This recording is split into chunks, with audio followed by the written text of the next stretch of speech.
Our thought for today is a Thanksgiving poem that goes like this.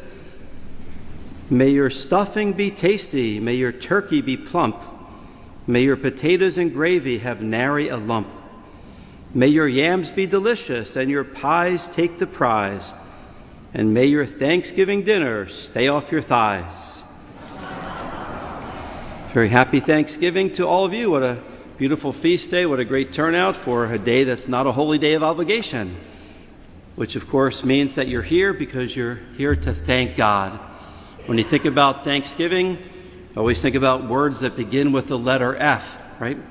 Thanksgiving in the mind of our fellow Americans is all about food, family, and football, right? The three F's, however, the most important word is faith, and that's what we're doing here today.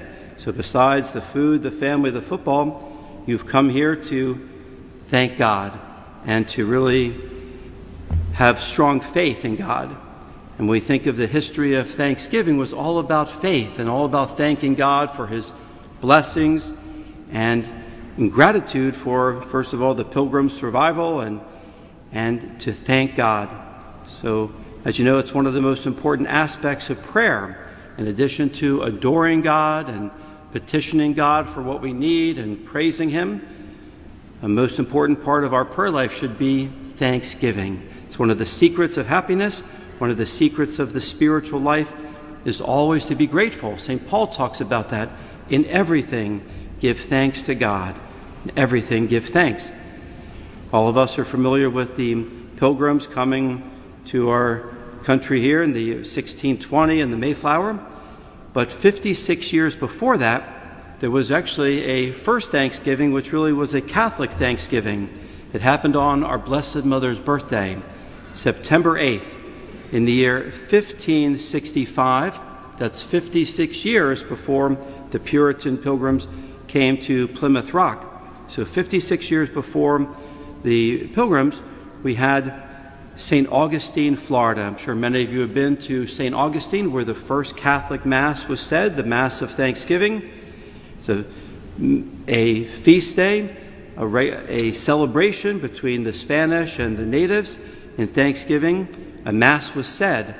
We know that Don Pedro Menendez came onto the land with great trumpet and fanfare to claim that land for Philip II of Spain. The Catholic chaplain, Father Francisco Lopez de Mendoza Grajales, said the first Mass. He sang the Te Deum, and he took the crucifix and to Don Pedro Menendez to venerate it and to kiss it. And then 500 soldiers, 200 sailors, 100 families, along with the Tumacan Indians, celebrated the first Mass and had the feast. Again, 56 years before Plymouth Rock. So we can really say the first act of Thanksgiving was the Catholic Mass. And then a second one, even before the Pilgrims, 23 years before Plymouth, was another Mass of Thanksgiving that was said on April 30th of the year 1598. And this was Don Juan de Oñate. I don't know how to pronounce it. Sorry about that. And the Franciscan friars said the Mass in Thanksgiving. This was north of the Rio Grande, which would be today the state of Texas.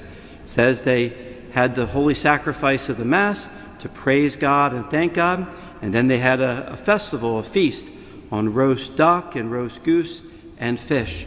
Again, 23 years before Plymouth Rock.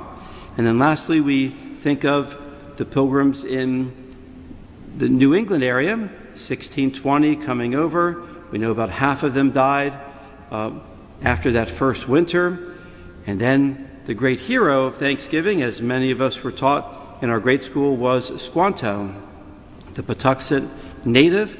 And his story is really fascinating because he would become a Catholic and he would really save the Pilgrims and be the real hero of the first official Thanksgiving in North America. And that was the story of Squanto, kidnapped, we believe, when he was between the ages of 12 and 14, perhaps by Thomas Hunt, and then taken to be sold with others in Spain. But Pope Paul III had condemned the slave trade and forbidden it. So Squanto was ransomed by Franciscans and then catechized and baptized. Eventually he was, as a free man, went to England, and he worked in the shipyard hoping to get back to North America. That's where he learned perfect English, and he was able to eventually come to Newfoundland and then work his way down back to the Plymouth Rock area. Sadly, his entire tribe had been wiped out because of disease, but he was the last of his tribe. But because he was able to speak English, he was a translator for the Pilgrims. He saved them in the year 1621, teaching them how to plant, especially corn and pumpkins and squash and beans and peas, and how to fertilize the soil. You can read all about this, all he did to teach them where to fish and how to fish, where to hunt and how to trap, and really saved the day. So we see how God had brought good out of the terrible tragedy of his early life. Just as Joseph of the Old Testament, sold into slavery in Egypt, was God's instrument to feed the whole world with grain. So Squanto was able to help save the Pilgrims. So today we remember not only to enjoy family and the good food and to enjoy the football, but primarily to give thanks to God, to show our faith in God. Just as that one leper came back, the other 90% forgot to come back to thank Jesus. 90% perhaps won't thank God, but let's be part of that 10% that thanks God for all his special gifts. So I encourage you every day to be grateful. I went on a retreat once, and out of like the whole week retreat, I only remember one thing, and that's the priest said, every day when you wake up, tell God 3 things that you're grateful for. Every night before you go to sleep, again, tell God 3 additional things that you're grateful for. Always have an attitude of gratitude. Every day wake up thanking God first for 3 things, and go to sleep thanking God for 3 additional things, and do this every day. As many of the writers have said, it is one of the secrets to happiness and to peace to always have an attitude of thankfulness to God. So have a happy and blessed Holy Thanksgiving.